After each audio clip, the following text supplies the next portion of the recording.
Well, good morning, everybody. You're all very downbeat this morning. I thought this was going to be a big, proud moment. I mean, it's taken you 8.5 years of bullying, of lying, of ignoring democratic referendums. 8.5 years it's taken you to get this treaty through, and on the 1st of December, you will have it.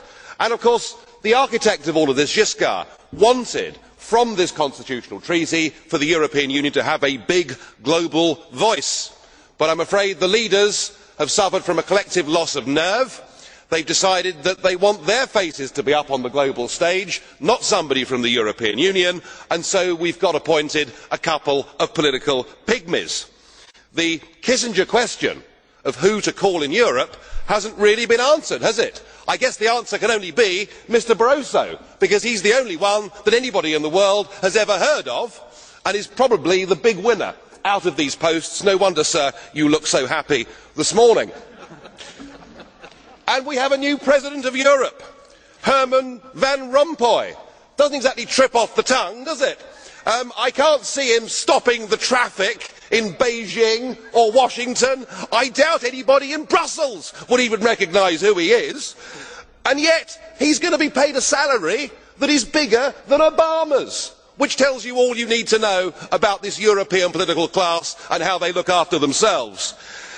But at least he's an elected politician, unlike Baroness Cathy Ashton, who really is the true representation of the modern day political class. In some ways she's ideal, isn't she? She's never had a proper job and she's never been elected to anything in her life. So I guess she's perfect for this European Union. Excuse me, Mr Farage. Yes. I would like to put down your postages. You made your presentation. Right, okay. Is Just enough for calm us. down, chaps. Okay, Calm down, chaps. please continue. No. But I mean, she's never been elected to anything and no one knows who she is. Even the Prime Minister was talking about Baroness Ashdown as opposed to Ashton. I mean, no one has ever heard of her. She's even less well known than Herman Van Rompuy. I mean, that takes some doing, doesn't it?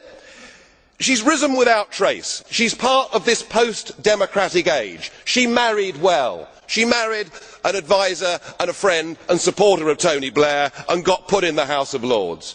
When she was in the House of Lords, she was given one big job, and the job was to get the Lisbon Treaty through the House of Lords, and to do so pretending that it was entirely different to the EU constitution. So she's good at keeping a straight face, and she vigorously crushed any attempt in the House of Lords for the British people to have a referendum. So here she is, never stood for public office, never had a proper job, and here she gets one of the top jobs in the Union.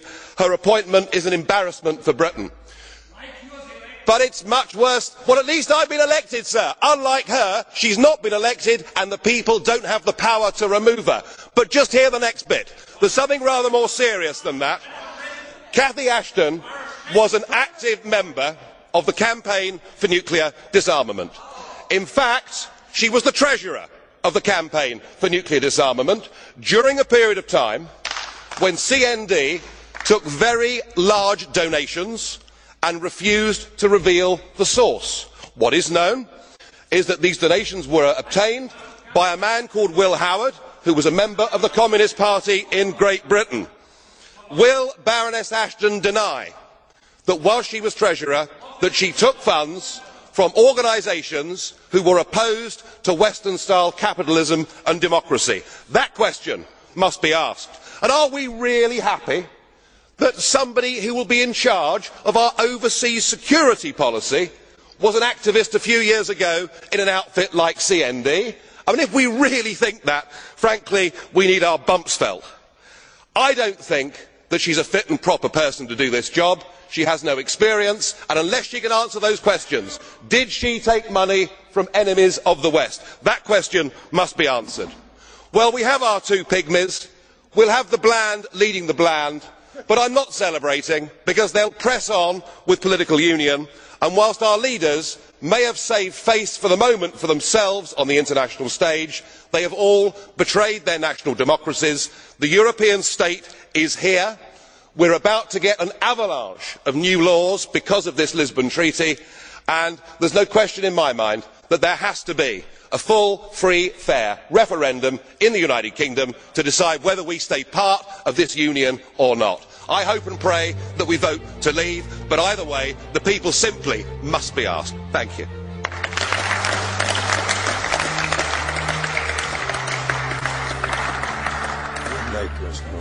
No. Do you think? Well,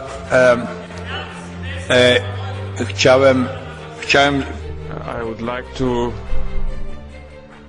turn to Mr. Farage. It would be most appropriate if you turned your tone down, because certain expressions are not acceptable to everybody. I would like to ask you whether you would like to accept a question from some of the members as the blue card question. I'm just curious. Madam Herczog, I'm just curious. please. What is? Yeah. Well, maybe. Madam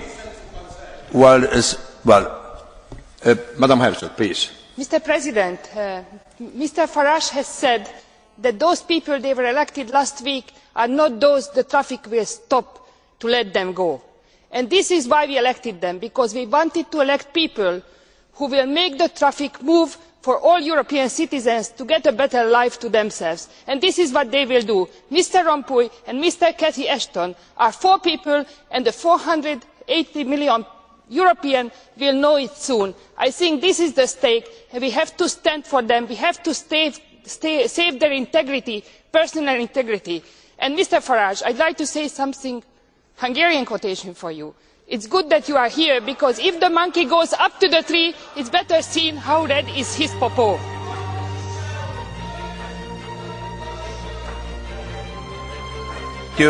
Thank you. Yes, please. Thank you. With respect, I think you've completely missed the point, because twice you said the people that were elected last week. They have not been elected. That is the point that I'm making, and in the case of Baroness Ashton, she has never been elected to public office in her entire life. She takes an enormously powerful job, and the peoples of Europe, of Britain, of everywhere else do not have the power to hold her to account and to remove her, and that fundamentally is what is wrong with this whole European Union. It's all about bureaucracy versus democracy. Things have gone horribly wrong. But, Mr. President, can I please come back and ask you the question? You seem to imply that I'd said something that was inappropriate or over the top or wrong. Could you please explain what that was? I want to know. Some way of explanation of the way of selection of the so important people for the European Union, and what you say about the whole issue which is connected with that. It is just, by my opinion, absolutely improper to the whole situation. Well, it is my opinion, colleague. Okay, fine. When you were elected, when you were elected as president, you said you would act as a neutral president to ensure that all sides of the debate were given their chance to have a say. If you are criticising me on the political content of what I say, then you are not doing your job as a neutral chairman. Well, okay, thank you, colleague Farage. Now we go to